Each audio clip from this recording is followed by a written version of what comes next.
Sir Richard Branson, founder of the Virgin Group, says the time has come for the West to stop funding Vladimir Putin's war on Ukraine. He's written an open letter in which he says the future of a sovereign, self-determined Ukraine is inextricably linked to the future of liberal democracy itself. And given these high stakes, Western countries need to take the threat much more seriously and rapidly ramp up their support. Citizens must play their part too. Sir Richard's with me now from Mallorca. It's a very blunt, straightforward letter that you've written. It follows others that you've done. What I find interesting, Richard, is that you're coming up with practical solutions to what you say is the worst offence, which is the continuing purchase of Russian oil. Yes, I mean, I think I know a lot of business people who feel exactly as I do, and they all feel that now is not the time for business people to sit back and not speak out. Now is the time, as Oleg Tinkov did earlier, to speak out and say what Russia's doing is unprovoked, it's unacceptable. And so I think what we as the business community are asking for is, first, the military aid is urgently needed, a lot more than is currently being given to Ukraine. And we just must get Ukrainians the weapons and the protective gear and everything that they need. And the second thing is that it is preposterous that Europe continues to send checks every day to Russia for oil, gas and coal. That must stop, and it must stop immediately. And so, you know, what we've said to ourselves is, if we were politicians running Germany, how would we stop it?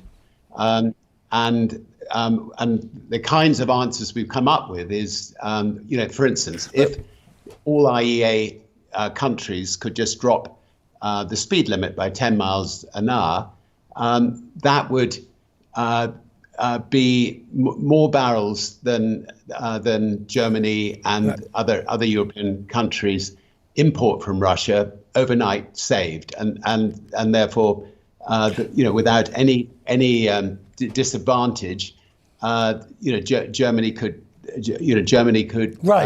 just stop buying oil. So obviously the idea of cutting the speed limit, turning down thermostats, switching down air conditioning, all these sort of things will have an incremental effect. But when the German Chancellor says, look, it will have a very bad effect on the German economy, and thereby the rest of Europe will suffer even more than it's suffering at the moment because of the war, do you not cut some slack to give them time to cut back by the end of the year? Look, I'm an entrepreneur, I'm a businessman, I've been 55 years in business. What I know is that if you could do what the IEA says and take 2.7 million barrels a day out of the oil market, what is going to happen is countries that are importing oil from Germany need not import it anymore, because there'll be plenty of oil around. The price of oil will collapse. That will bring down inflation, and every single Western country will benefit. And you know, there are simple measures to answer what Russia's doing by the West, and it's not painful. I mean, like, you know, during COVID we couldn't drive a car at all. Asking us to drive a truck or a car at 10 miles an hour less speed is not a big ask. It's not going to affect our lives massively. And if you also then add on top of that, you know, to have every single business to look at themselves and see how they can cut back by 3 or 5%, you will see a collapse in the oil price, and that will benefit everybody. You said as well, your fellow B team leaders stated now is not the time for neutrality. Now, today we have, for example, Wimbledon saying that Russian and Belarusian tennis players can't compete.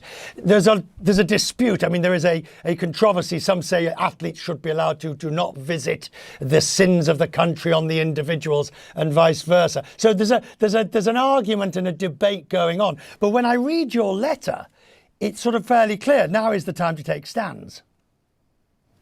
Yeah, look, I'm friends with some of those players who are going to be stopped from playing at Wimbledon.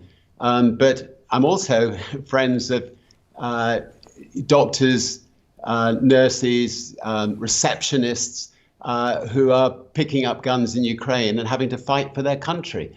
And you know that is far bigger cross to bear than a tennis player being told that they can't play at Wimbledon. And so I think we've got to be black and white on this.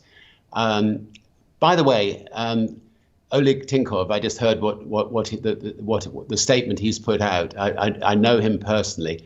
By the way, he's not an oligarch. He was a self-made Russian who built a really successful bank in Russia, and it's very incredibly brave. The statement that he's put out tonight, and there are a lot of other Russian business people that I know who feel equally strongly that that this war must stop and that Putin must stop what he's embarked upon.